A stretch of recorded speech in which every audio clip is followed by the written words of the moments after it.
उत्तर प्रदेश परिवहन विभाग की डीएलएक्स एसी और नॉन एसी बसों में सफर करने वाले यात्रियों को सभी प्रकार की सुविधाएं देने और सफर आसान बनाने के लिए परिवहन विभाग का एक डिपार्टमेंट लगातार काम करता रहता है। बसों में हो रही टूट फूट, रंग रोगन से लेकर बस के तमाम तरह के टेक्निकल पार्ट्स को बनाने का काम परिवहन विभाग की क्षेत्रीय कार्यालय में किया जाता है। इस काम में पुरुष स्टाफ के साथ ही महिलाएं भी बढ़ चढ़कर लगी रहती हैं। यहाँ पर 6 डिपो की बसों को रिपेयर करने से लेकर उनकी मेंटेनेंस और रंग रोगन का काम किया जाता है, जिसमें यहाँ पर टेक्निकल और नॉन टेक्निकल दोनों तरह के स्टाफ लगातार काम करते रहते हैं। सड़कों पर दौड़ती रोडवेज की बसों को यात्रियों की सुविधा के अनुकूल बनाने के लिए यहाँ के कर्मचारी डिपो के टेक्निकल हेड सोमपाल सिंह की निगरानी में निरंतर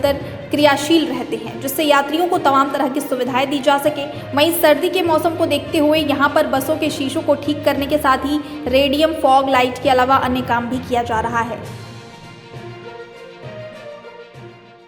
ये जो हमारी जो वर्कशॉप है, कुछ डिपो वर्कशॉप के नाम से जानी है, तो वो डिपो लेवल पे होती है, और ये बड़ी वर्कशॉप यानी इसको रीजनल वर्कशॉप यानी क्षेत्रीय कार्यशाला भी बोलते हैं।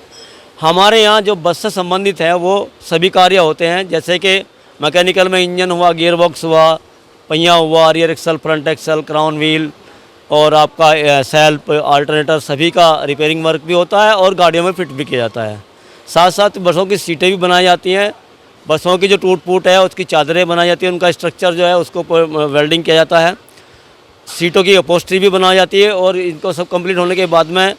इसका पेंटिंग, डेंटिंग, पेंटिंग कर करके हम गाड़ी को वेल सेटल्ड जो करते हैं, जिससे कि हमारे जो पैसेंजर्स हैं उनको किसी प्रकार की कोई प्रॉब्लम ना हो। जैसे कि आजकल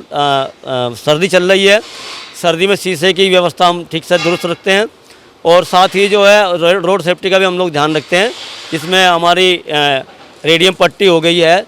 और सामने बैक लाइट हो गई है, इंडिकेटर लाइट हो गई है, डेस्टिनेशन बोर्ड हो गए हैं, उन सभी की हम लोग व्यवस्था रखते हैं। और जो वाइपर मशीन है वो भी प्रॉपर वर्किंग में होती है हमारे यहाँ। इन सभी चीज़ों पर यानी हमारे यहाँ 31 बिंदु हैं, उन पर उनको सबको ध्यान में रखते हुए हम लोग अपने यहाँ 31 के 31 बिंदु को जो गाड़ी से संबंधित हैं सबको पॉइंट आउट कर करके और उनको जो निदान करके जो भी कमी होती है उसको ठीक करके तभी हम लोग मार्ग पे भेजते हैं। धुलाई सफाई करा करके बढ़िया तरह से गाड़ी को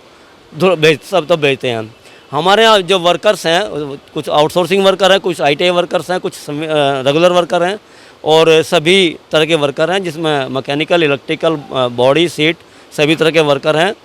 और जिसमें हमारे यहाँ महिला वर्कर भी हैं, और महिला वर्कर का भी हमारे यहाँ पूरा योगदान है।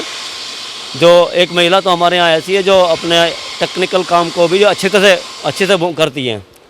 जी, इस तरह की बसेस को वर्कशॉप में लाया जाता है, और कितनी बसेस इस वक्त काम चल रहा है? देखिए सर, हमारे यहाँ जो M2 लाख आपने देखा है कि M2 लाख में हमारा एक प्रोसीजर है, 2 लाख किलोमीटर चलने के बाद में बस का पूरी तरह से मेंटेनेंस पूरा ओवरहाल किया जाता है, चाहे वो पेंट का हो, चाहे बॉडी का हो, चाहे सीट का हो, चाहे शीशे का हो, चाहे टेक्निकल हो, चाहे इलेक्ट्रिकल हो, मैकेनिकल कोई भी हो, सभी वर्क को पूरी तरह से प्रॉपर चेक करके ठीक करके तब हम लोग M2 लाख में गाड़ी को आउट करते हैं। और जो है हमारे यहाँ इस वक्त जो है 8 गाड़ियाँ हैं अलग अलग वर्क में, कुछ इंजन में हैं, कुछ गियर बॉक्स में हैं, कुछ बॉडी में हैं, अलग अलग वर्क में, कुछ में सभी वर्क हैं। जो M2 लाख में हमारे यहाँ 3 गाड़ियाँ लगी हुई हैं फिलहाल, सभी में सब तरह का वर्क होता है। उसके बाद ही हम लोग ठीक होने के बाद ही हम लोग बाकायदा प्रॉपर उसकी मॉनिटरिंग करने के बाद ही हम लोग डिपो भेजते हैं, डिपो संचालन करता है मार्ग पर हमारा।